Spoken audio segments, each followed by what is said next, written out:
as we are listening to the presentation, questions are welcome. If we could put questions in the chat, that would be helpful, and then we can follow up with Russ during key pieces of the slide or during parts of the presentation where it makes sense to pause for a minute. If there are things not going well, feel free to email me at my email address. I think most of you have it since I shared the link with you. Or Steph Leonard should be able to help from the USGBC as well. But yeah, I think other than that, I'd like to just extend a welcome and thanks to Russ Stark, the Chief Resilience Officer from the City of St. Paul, to hear about their Climate Action Resilience Plan. As many of you know, we're working on a similar process right now in the City of Rochester, and I'm anxious to learn and hear about what others are doing and how it might be applicable to here to us in the city. So with that, I'll turn it over to Russ. Russ, are you able to unmute yourself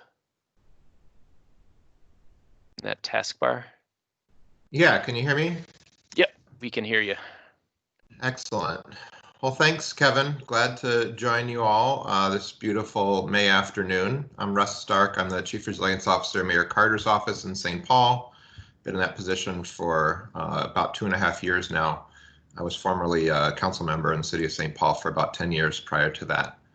I'm going to walk you through the work that we did really starting in 2018 through the end of last year to develop and then eventually get approved by our City Council our Climate Action Resilience Plan.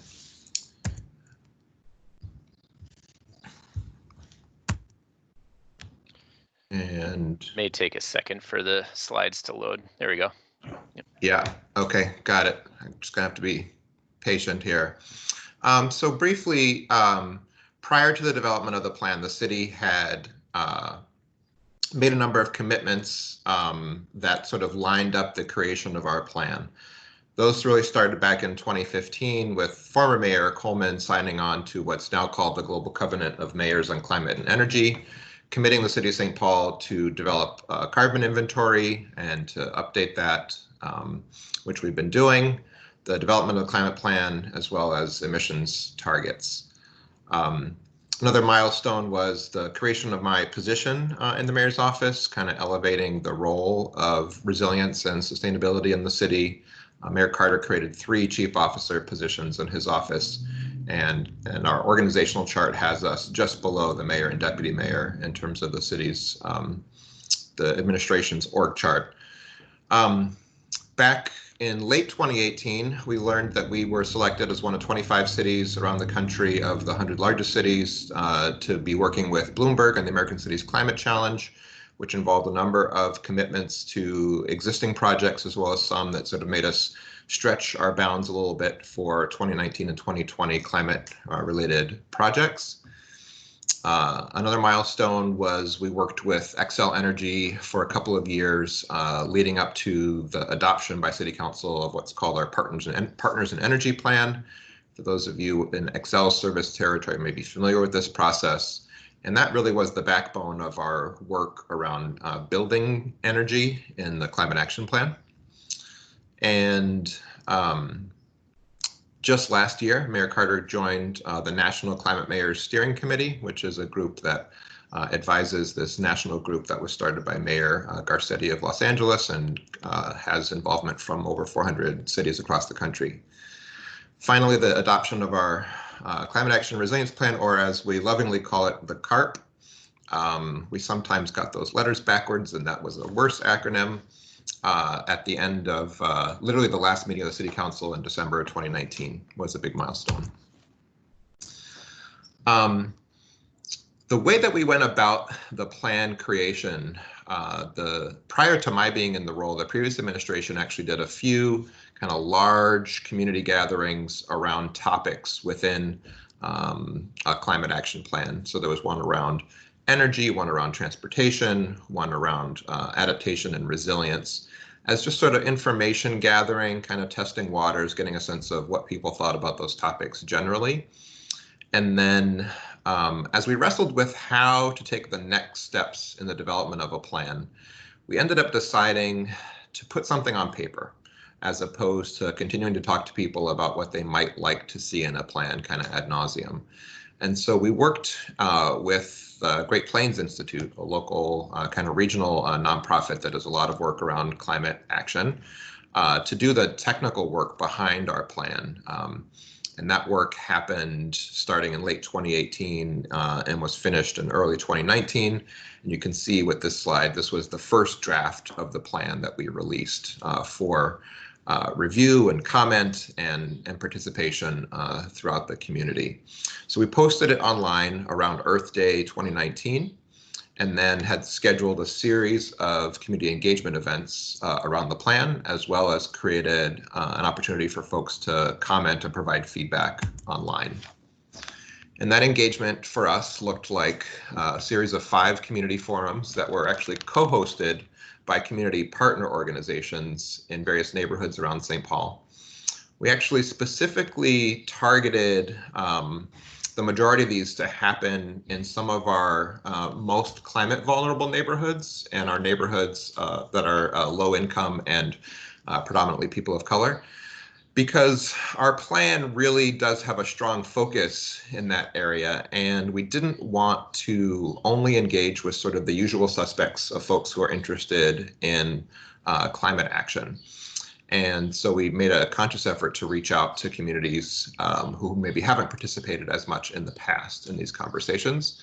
We had over 175 participants at those 5 community forums. In addition to that, we had separate meetings with local environmental justice advocates and organizations. I presented and others did some presenting at several of what we call our district councils. St. Paul has 17 districts that the city has broken up to, each of which has a community-based organization that's responsible for doing some community engagement work. The most fun presentation that I made of the plan was actually to the St. Paul Youth Commission, literally the most engaging conversation that I had throughout this process. I was amazed, and they were just sponges for both information and wanting to engage further. We have an advisory body of business folks in the city of St. Paul called our Business Review Council. We presented and got some feedback there, and just really broadly offered to present about the plan to almost anyone willing to listen. We got 75 plus comments from the website and via email, in addition to the couple hundred folks who showed up in person. And that ranged from a lot of them individuals to some local organizations weighing in with feedback. A couple of the community forums looked something like this. I would present the basics of the plan, similar to what you're going to see here shortly. And then we would break up into small groups, and we actually created a game for people to play through this process. The game was essentially a tool for helping us to look at the different kinds of actions that will reduce greenhouse gas emissions across the community, and to help prioritize those actions, as well as asking those small groups to kind of grapple with what some of the challenges might be in taking some of those actions, and then selecting some over others. This is just a couple of worksheets that came out of that process. So you can see kind of, you may not be able to see the small font, but some actions that were selected above others as people had to kind of create a series of actions that added up to a certain number of stars or points that equated to a certain level of emissions reductions across the community. We then, at the end of the process, actually asked the participants to make some kind of a commitment that they themselves were going to take some action in their local community related to climate resilience or sustainability. So happy to take questions about that process as we move forward through the presentation, but I'm now going to kind of move on to the overview of the plan itself. The plan, in creating a climate action plan in 2019, as opposed to say 2000 or 2010, when some other communities did, we had the benefit of having a lot of other city climate action plans out there to kind of pick and choose from in terms of models and approaches. And working with the Great Plains Institute, who again did the technical work and drafting of the plan, really kind of decided to dig in to two main sections of the plan. One, the first half of the plan really focuses on why create a plan in the first place? And hopefully that question is sort of self-explanatory these days. The causes of climate change itself, and then very specifically looking at local impacts of climate change in St. Paul, a section about vulnerabilities, both the people who are vulnerable to the ways in which our climate is already changing and the neighborhoods or geographies that are vulnerable to those changes, particularly vulnerable. So that first half of the plan really focuses on climate resilience and adaptation and the existing and projected impacts in St. Paul. The second half is really focused on reducing greenhouse gas emissions. And we know, as we'll see in the presentation, that nearly all of the greenhouse gas emissions that come from the city of St. Paul are in two sectors: energy, the energy used in buildings, and the energy used in transportation. Waste and water make up the bulk of the remainder. There's a bit at the end about things that people can do individually on their own in terms of climate action. And throughout the process, we did a lot of give and take and Q&A. So we literally would start with the basics of climate science. The idea that, and it's important to remind ourselves of this too from time to time, that really it's only within about the last 150 years that human societies have figured out that there's this that there are these things called fossil fuels in large quantities under the ground that can be used to power all sorts of things: travel, heating, electricity, manufacturing. And that really it's only in that short period of time that all the greenhouse gases that humans have emitted have come into the atmosphere and been absorbed in the oceans and become a challenge for us. And I'd like to talk about the fact that given how short a period of time that has been, it provides some context to the ways in which we have the ability to shape the trajectory moving forward as well. Hey, Russ, we had one quick question for you. Did you find that the community had a good grasp of the concepts of sustainability and resilience, or did you need to spend some time educating, get people up to a base level of understanding? It's a great question, and I don't know that we spent enough time asking that question, frankly. We made some assumptions, I guess, going in that there would be some base level knowledge, but that we should really start from a relatively basic place in terms of how the climate is changing already, where we're seeing that, what some of those impacts are, and as I just briefly described, kind of the basics of climate science. I guess in general, what we know from my work over the last few years in St. Paul is that at least among those who engage in the community, in the political process, there's a pretty high level of understanding. Well, I guess we don't have a good information about the level of understanding among that sort of quieter majority out there. And I can tell you that certainly some of the groups I spoke to, a lot of the information that I actually presented about climate change was definitely new to them. Or newer to them. So it's definitely a mix. And I think that's a key to thinking about how you approach the outreach and engagement. So I had a few slides, including this one, showing some of the really visible ways that climate change has become more apparent across our country, across the world over the last 3 or 4 years in particular. This, of course, being one from the Camp Fire in California a couple of years ago. This being an image from Houston, Hurricane Harvey, a couple of years back. These are the kinds of images that I think really stick with people. And these kinds of impacts that we've started to see, again, these are weather events, so this isn't climate, but we know that these types of weather events have become more common, more severe, and are representative of what's going on with climate change.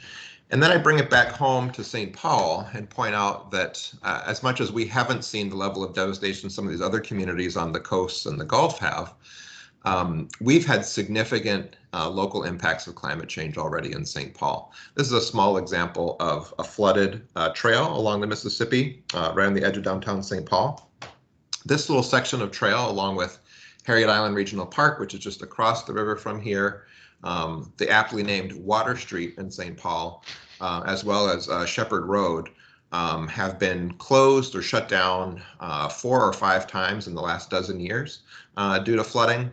2019, as most of you probably know, was the longest sustained period of flooding we've ever seen on the Mississippi in St. Paul. Shepherd Road, which is on the edge of downtown, kind of a arterial roadway, was shut down for the better part of 3.5 months, as an example. And so really we are starting to see those impacts right here in our community. This was a slope failure, otherwise known as a rock slide, that happened on the bluff of the Mississippi on the west side of St. Paul about 2 years ago, after the wettest spring on record. So obviously the level of water working its way through those cracks and crevices was an immediate cause of this. There were hundreds of thousands of pounds of limestone on the roadway. It took a long time to figure out both how to remove it and how to stabilize the bluff. This is Wabasha Street, one of the major crossings of the river connecting downtown St. Paul to the west side of St. Paul, one of our neighborhoods. And so the street was closed for about 6 months while we figured out how to repair it. This was $1 million of damage. We did end up getting about 75% of that reimbursed by FEMA. Russ, we had one quick question for you from the chat here too. Kind of the framing around the pandemic. The St. Paul plan seems to be focused on climate change. Now that we're in a pandemic, do you think that this focus was a little too narrow, or should have focused on broader issues like the food chain, economic health of the city, healthcare systems, et cetera? Like, what's the right sweet spot for a plan like this? Yeah, it's a great question. You know, our plan is about 67 pages long. Actually, even at that length, stays at a relatively high level. Even just focusing on climate, we could have gone into much greater detail for sure in terms of the tactics and approaches and kind of policy suggestions and background. And certainly there's a lot broader area of kind of community resilience that one could look at in such a plan. But that task can get pretty overwhelming pretty quickly. So we were very intentional around sticking to climate. My title, Chief Resilience Officer, is obviously a broad one in concept. And a lot of other cities that have CROs across the country and across the world, that position is focused pretty broadly on all of those sorts of threats and stressors that cities are facing or will face.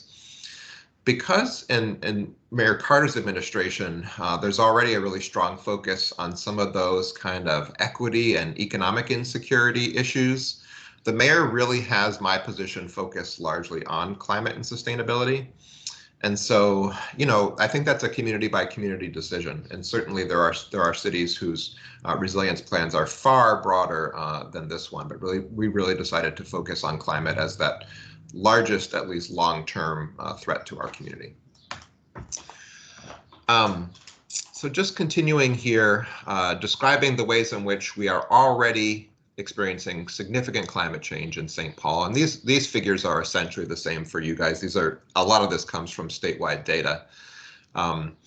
Already since the middle of the last century, our average annual temperature is up 3.2 degrees Fahrenheit. And, you know, being one of the few countries that still uses a Fahrenheit system, it always gets a little confusing because most climate stuff talks about Celsius and the need to keep things at less than 1.5 degrees of global warming from the IPCC.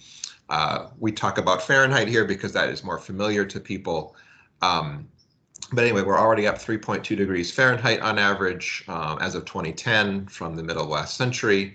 Almost all of that change in terms of warming so far has happened in our winters. We're actually 6 degrees Fahrenheit warmer on average in winter. That's a really big change. And Minnesotans, for the most part, aren't complaining if it's 0 degrees instead of 6 below on a winter morning. And probably don't notice the difference that much either.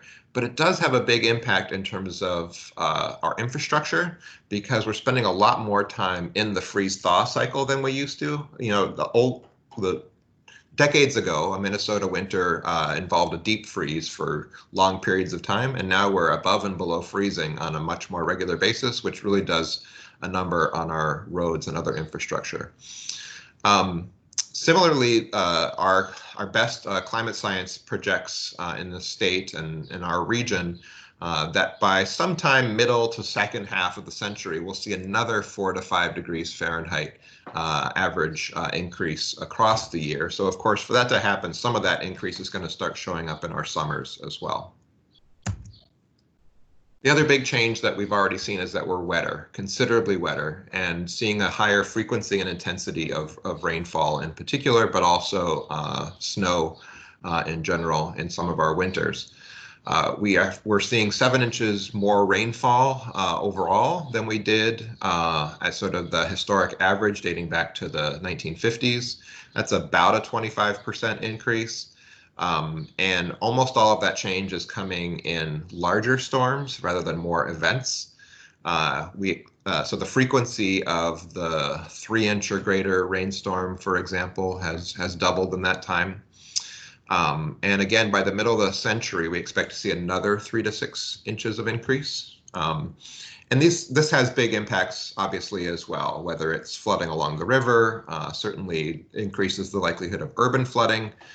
Many of you will remember the significant flooding in Duluth about 6-7 years ago now that washed out major roadways where they literally had about 10 inches of rainfall over about a 36-hour period. We haven't seen a storm like that in St. Paul yet. Chances are getting better that at some point we will. So we then go into the community's vulnerabilities, and we talk really both about the people who are vulnerable and the places that are vulnerable. We know that our lowest income, lowest wealth communities, overrepresented by people of color and Native people, are some of the most vulnerable in our community because of underlying health concerns, because of just access to resources should some event strike, and their ability to kind of adjust. Underlying health challenges, as we're certainly seeing during COVID as well, less access to transportation options. And the big one that I like to point out is actually social isolation. There's a lot of good research out there that looked at events like Katrina and found a really direct relationship between the level of social isolation in given neighborhoods and the level of fatalities. So we also talk about the places that are more vulnerable to climate change. We have neighborhoods with much better and much worse tree canopy, for example. Those less canopied neighborhoods are going to start to become hotter and hotter. The urban heat island effect is already a big factor for us. On a hot, humid summer day, it might feel like 85 or 88 degrees out in our exurbs of the metro area, and feel on that same day, same conditions, like 98 degrees in St. Paul with all of our hard surfaces and urban heat island. We have some neighborhoods that experience more air pollution as just sort of a basic fact, being along freeway corridors or in some cases near heavy industry. More natural flooding, as well as just risk of urban flooding, depending on conditions. Those larger rain events are challenging our stormwater infrastructure more and more, et cetera. This map, which could be a 20-minute presentation unto itself, I will kind of breeze through. This actually comes from data and work done by Ramsey County about 4 years ago now, looking at climate vulnerability across the whole county, and this is sort of the St. Paul piece of that. And they looked at a number of factors of climate vulnerability. Those factors included a lot of the ones I just mentioned: tree canopy, urban heat island, air pollution, flood risk, but also socioeconomic factors that tend to weight vulnerability. And you don't have to know the city that well to see that in red, we have our higher risk areas, in yellow, medium risk, and then light green to dark green, low and very low risk. Nearly all of those very low risk neighborhoods are some of our wealthiest neighborhoods. Not surprising in many respects, but does create an obvious kind of inequity. Similarly, those red highest risk neighborhoods tend to be along our freeway corridors and tend to be some of our lower income neighborhoods. although downtown fits that category as well as one that is very little tree canopy, very high urban heat island effect. So then we kind of transition from the whole vulnerability, adaptation part of the plan. And I kind of breezed through that because this presentation needs to be a reasonable amount of time, to the greenhouse gas emissions reduction side of the plan.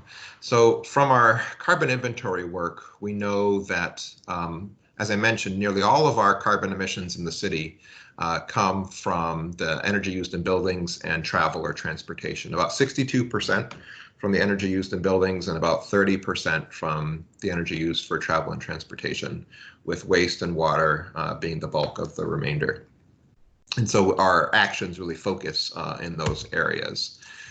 The plan sets two high-level goals. The first is to get to net zero greenhouse gas emissions by 2050, consistent with the UN International Panel on Climate Change, or IPCC's work and analysis of how quickly we need to get down to zero in order to prevent some of the worst impacts of future climate change. Very broadly, with regard to this goal, among the different sectors where our emissions come from, electricity is by far on the best trajectory.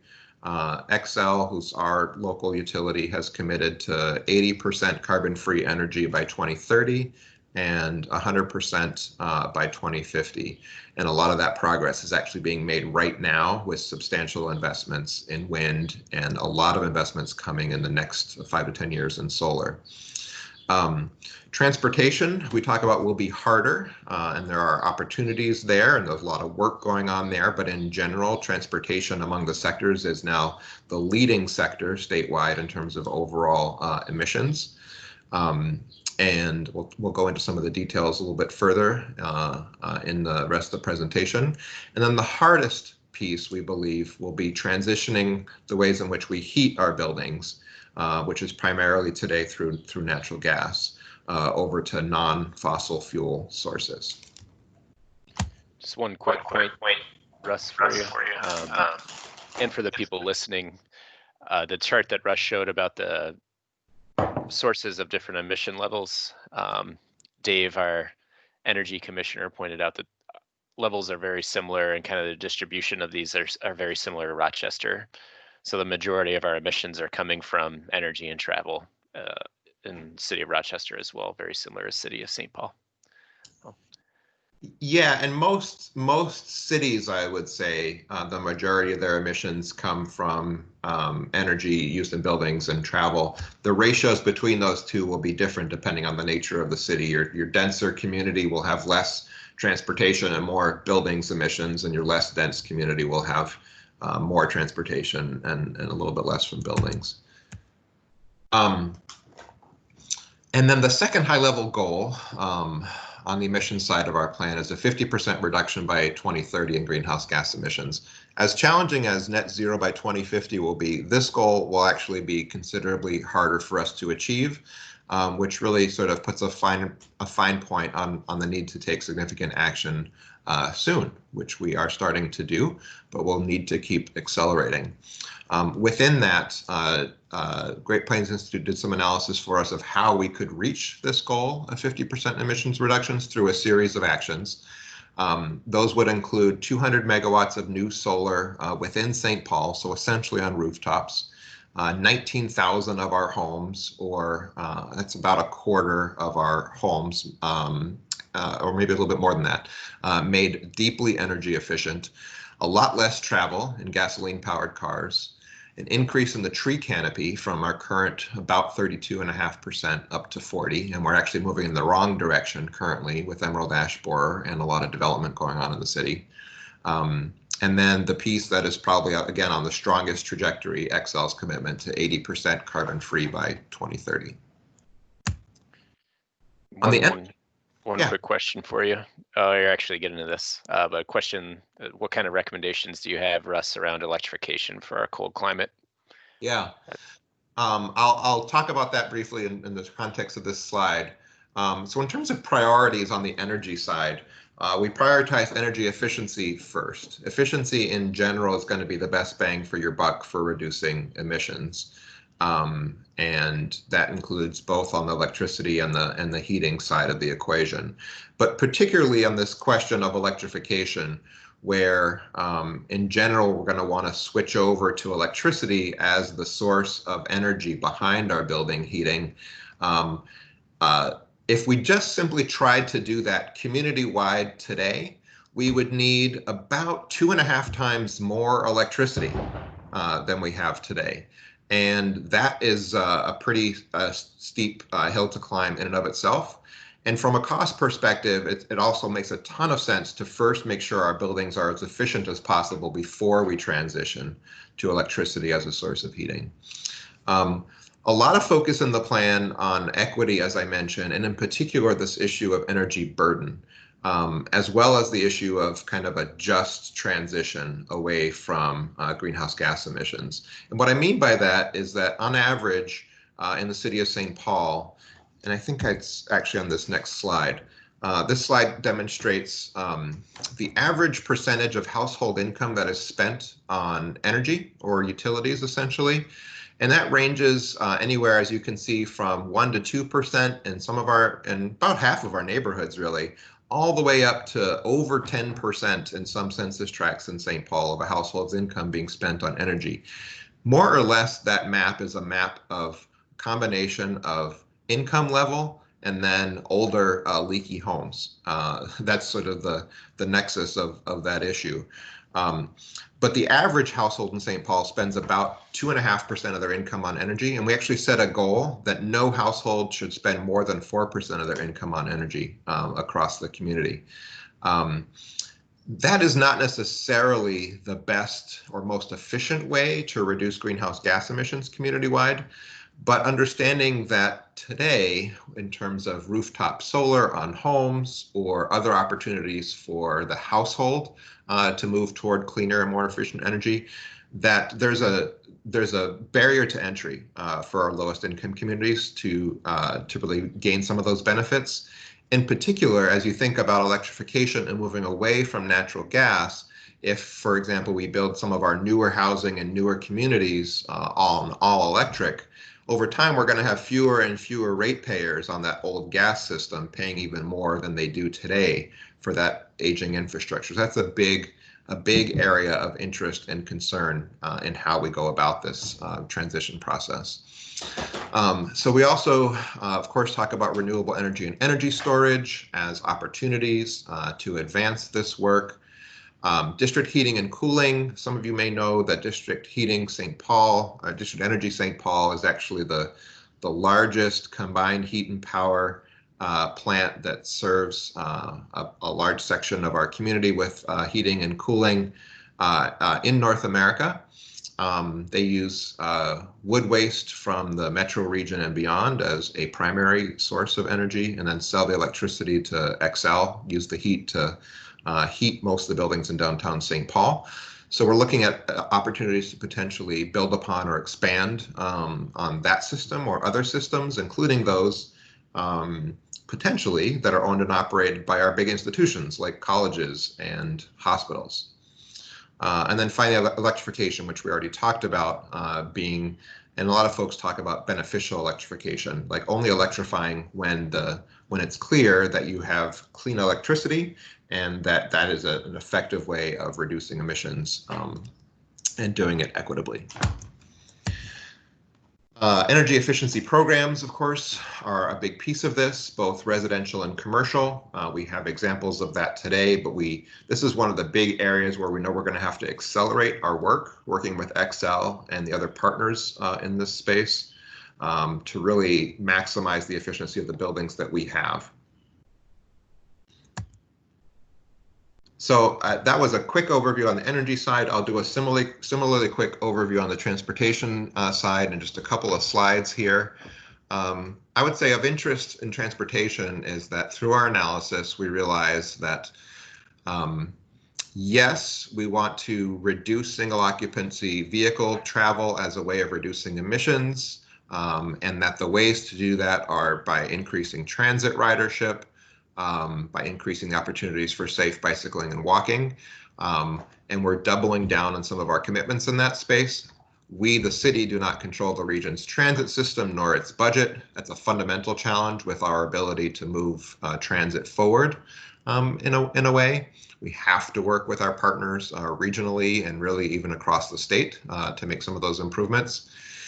But the big revelation was that even with a really fast projected transition over to electric vehicles, there's no way for us through transition to electric vehicles alone to meet our 50% reduction by 2030 practically, or net zero by 2050. So we actually have to reduce single occupant car trips pretty substantially in addition to electrifying those vehicles that are out on the road. And so our goal is actually a 40% reduction in vehicle miles traveled by 2040. That goal actually preceded our climate action plan. It was already in the initial draft of our city's comprehensive plan, which was just recently completed. But we, of course, made sure that those two aligned. That's a really aggressive goal. I mean, during COVID, we're seeing numbers like that very temporarily, obviously not for a good reason. And the shutting down of an economy is not a sustainable way to transition to a clean energy future. So on the transportation side, we're actually in 2020, in spite of COVID, we will be installing the most mileage of bicycling facilities in 1 year that we ever have in St. Paul, about 20 miles worth. The majority of those being off-street protected bikeways. We are doing a lot of work around pedestrian safety and speed limits. You may have seen both we in Minneapolis through a change in state law have lowered speed limits on city streets for the most part to 25 on collectors and arterials and 20 on our low volume residential streets, all in the interest of making it easier, safer, more pleasant, and more attractive to bike and walk around our community. Scooters and bike share, of course, have been part of that picture here in our community the last few years, and hopefully will continue to be part of that picture. And then transit, of course, is really the backbone of a system that allows people to move around an urban community better while driving less. A project that we're particularly excited about in this space is a partnership between the City of St. Paul, Xcel Energy, City of Minneapolis, and Our Car. And I know that Our Car has recently arrived in Rochester as well, but they are a St. Paul-based car share provider. And this partnership, which includes some federal funds that we've secured, will lead to, by 2021, the development of 70 electric charging hubs across the two cities, 35 in each. Each hub will have 4, or in some cases 5, electric vehicle charging spaces. The majority of these will be on-street locations, so parallel parking on-street charging hubs.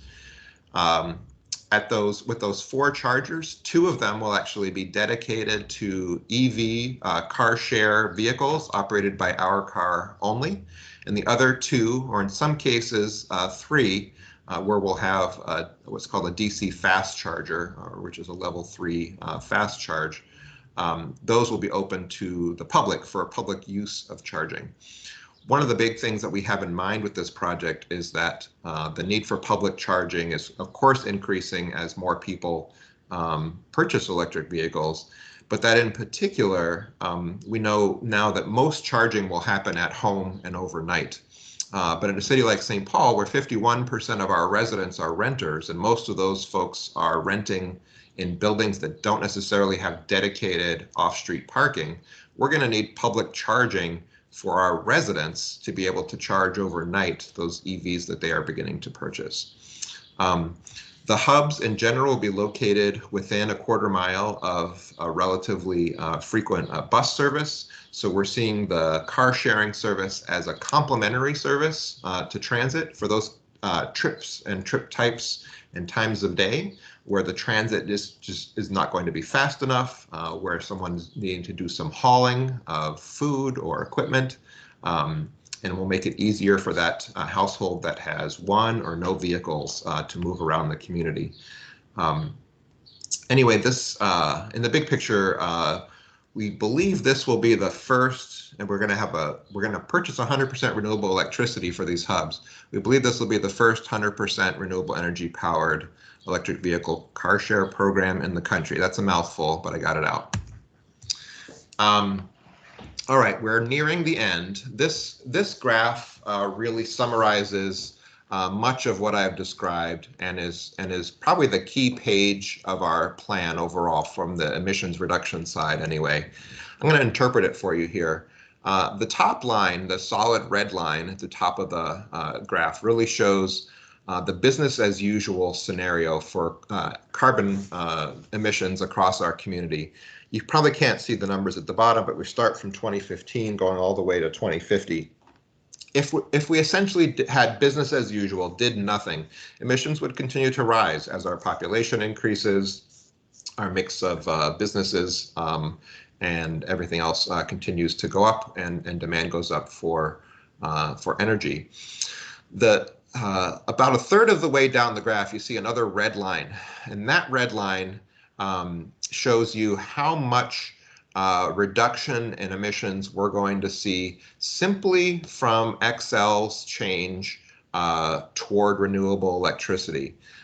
So you can see that the vertical red line shows 2030. So you can see that by 2030, we're going to see some significant reductions just from XL's transition alone, and that by 2050, that will take us a little more than a third of the way down to zero. The next dashed red line down, about 2/3 of the way down the graph, shows the level of emissions that we project based on all of the actions that we've named in our plan. So we think that by 2030, if we take all the actions in our plan, we'll get to close to that 50% reduction, although not quite. But by 2050, we've only identified just over 70% reduction from that business as usual scenario, even if we take all the actions in our plan, which is sort of our way of saying there's a piece of this where we don't know how we're going to do it. And the hardest pieces, as you can see in that darker green band, are the remaining emissions from travel, the remaining emissions from commercial and residential gas use. So I talked about how transportation and the transition away from gas are going to be the hardest. We think that those remaining emissions in travel will be particularly hard in larger vehicles. So think about freight and trucks and buses. Yes, there are EVs being developed in those spaces, but we think those will take longer to be adopted and have more challenges in terms of the charging infrastructure. So we acknowledge that there's a lot of work to be done and that we haven't been able to identify all of the ways in which this transition will need to happen.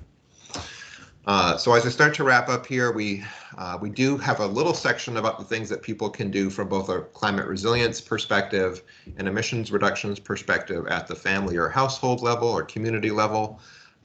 Very relevant to what's going on right now. I would always say in these groups, how many of you actually have an emergency kit ready to go? It's something that everyone is aware of, they should have, and very few people actually do. We're going to have to do things like figuring out strategies for keeping cool during those extreme heat events that are going to become more common. We're certainly going to have to do things like supporting our local and community markets. You know, we didn't talk about the emissions that come from consumables, in large part because those emissions are actually counted in the communities where those products are made or grown. We don't count them here, which is sort of why all of our emissions are shown as coming from transportation and energy, essentially. But if you were to look at that sort of more holistic approach to the emissions that we as residents of St. Paul are responsible for, a substantial amount would come from the things that we consume. And then finally, in terms of emissions reductions at that individual or household level, the biggest things people can do are driving less, flying less, and then of course our renewable and energy efficient practices in homes. And I know I went over on the presentation time, apologize for that, but hope you got something out of it and look forward to questions.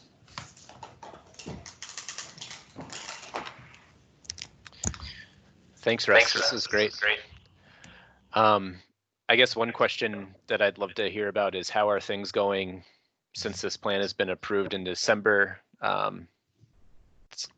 The mobility hubs are pretty intriguing to me. Like how are some of the implementation actions going as a result of this plan's approval and blessing?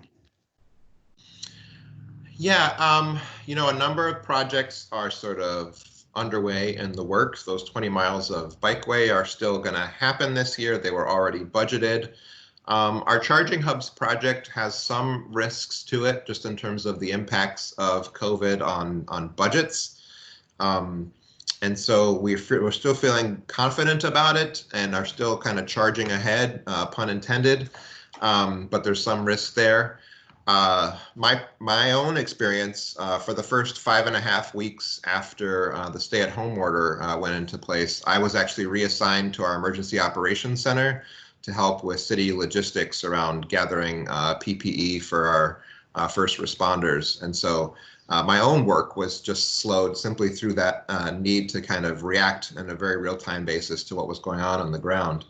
A lot of the kind of down the road impacts are really hard to see right now. We know that cities, St. Paul included, are going to have hits to their sources of revenue in terms of being able to kind of keep up some of our programs and projects. The degree of those hits are still pretty unclear. We're estimating somewhere like 5 to 10% revenue loss this year. I would say the big unknowns are, will we get support and aid from state and federal sources?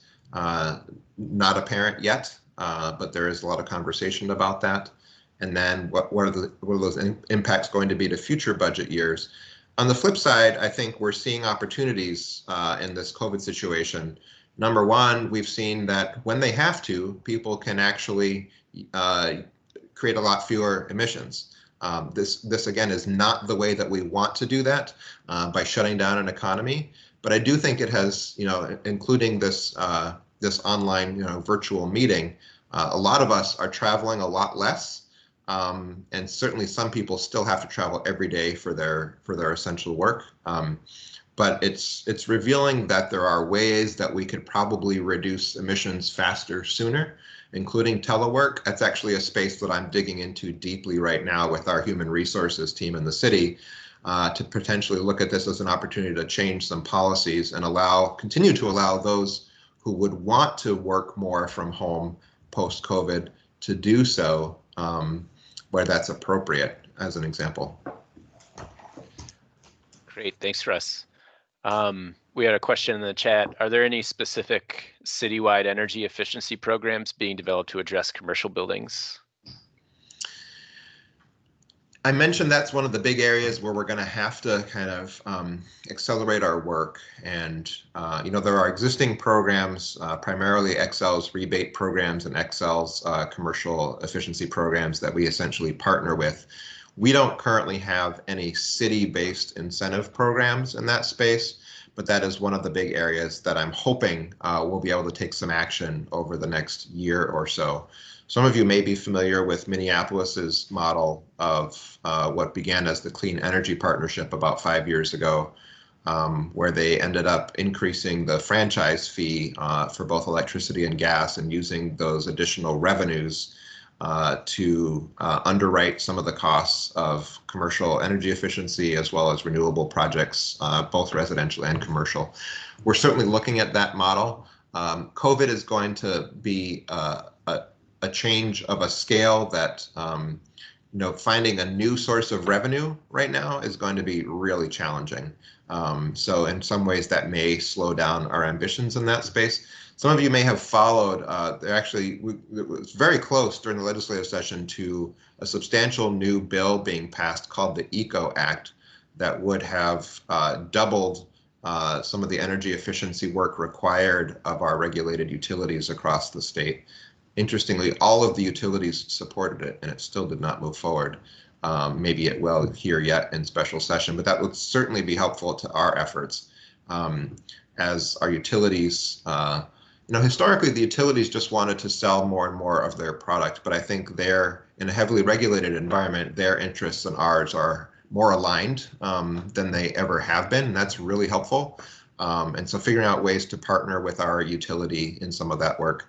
The St. Paul Port Authority is also the state's largest financier of what's called property assessed clean energy projects, where they provide upfront financing. Some of that comes from the state for energy efficiency projects or renewables projects in buildings. They can now do that in new construction as well. And those loans are then paid back via an assessment on the property tax as a financing tool. They actually serve the whole state, even though they are the St. Paul Port Authority, and we're talking to them about ways of potentially expanding upon that work with some locally based incentive. Great, thanks. I think we have time for a few more questions. One more is, well, actually 2 questions. One's kind of a Homer question, so I'll get to that at the end, about how much better St. Paul is doing than Minneapolis, but maybe we'll address that after this immediate one here. Interesting infographic on sustainable practices that people can do at home. What are some of the strategies you are using to get this information to the people and get their commitment to some of these actions? I love that question, and I feel like that's probably the area where currently we are falling the most short. One of my goals is to start a monthly or at least bi-monthly newsletter, and to really kind of build up kind of interest in little bits of information and education and kind of descriptions of updates about work at the city. Because we are doing a lot of good things. I think a lot of times government is a lot, well, some governments are good at doing things and less good at talking about them and communicating thoroughly, or certainly marketing our efforts. Doing a lot of thinking about how we can do that much better. We got some recommendations from a group of graduate students at the Humphrey Institute at the University of Minnesota last year about how to continue community engagement about the climate action work after the development of the plan. So exactly to this point. And one of the big recommendations was that we create a standing advisory board for that work to advise both myself, but also the mayor and council on how we should structure policies and programs moving forward. I've just actually finalized some of the documents for the creation of that new advisory board, and hope to stand that up here in the next couple of months as a very public place where this conversation can happen. And we'll create, about a 15-member board, and all those people have relationships and touch points, and that will sort of expand the scope of our communication network as well. Out of curiosity, is there another kind of commission or other group that's been put together by the city of St. Paul on environmental issues? And if so, how would this task force kind of interact with those existing boards or commissions focused on environmental topics? Yeah, interestingly, no. And I think maybe we're behind the times in that regard. We don't have an existing environmental commission. We have a parks commission. We have, of course, our planning commission, which has a transportation committee. And that transportation committee, the planning commission, does a lot of review of our transportation related projects and work, although not necessarily primarily through a climate lens. But more and more, we're sort of asking some of those existing commissions to adopt this lens in their work, now that we have an adopted plan consistent with our comprehensive plan.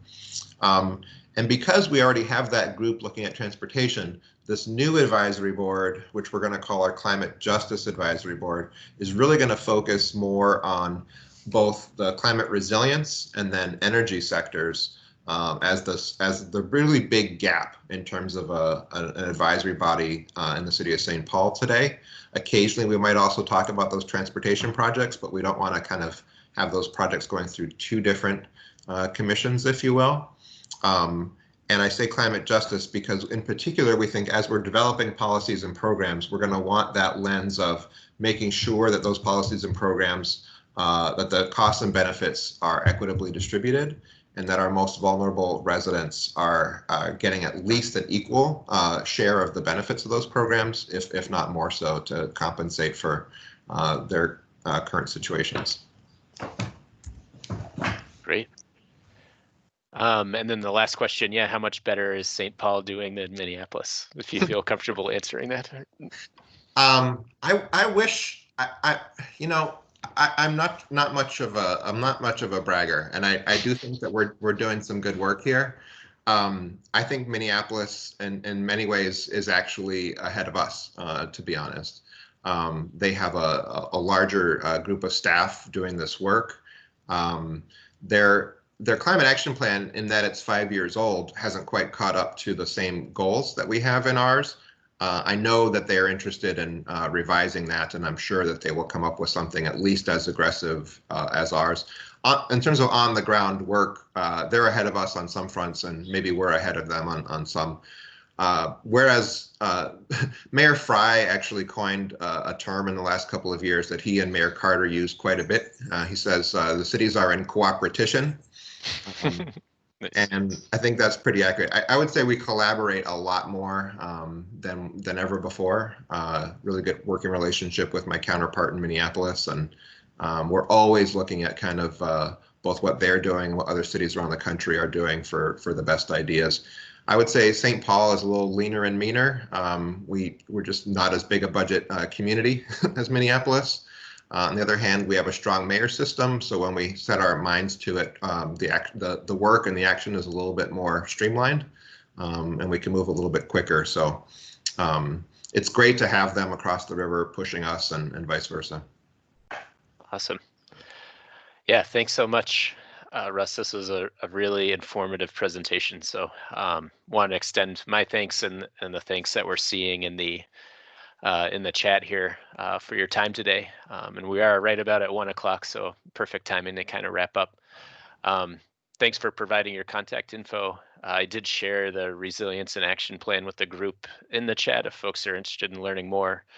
And I'll probably follow up too about this Standing Advisory Council and or also that engagement process that you worked with the U of M on. I'd be intrigued to see some of the other takeaways from that. But otherwise, thank you everyone for joining. Such a great day. Thanks for spending it with us over the lunch hour, and have a good rest of your spring and summer. And we'll see you next month for the Sustainability Series.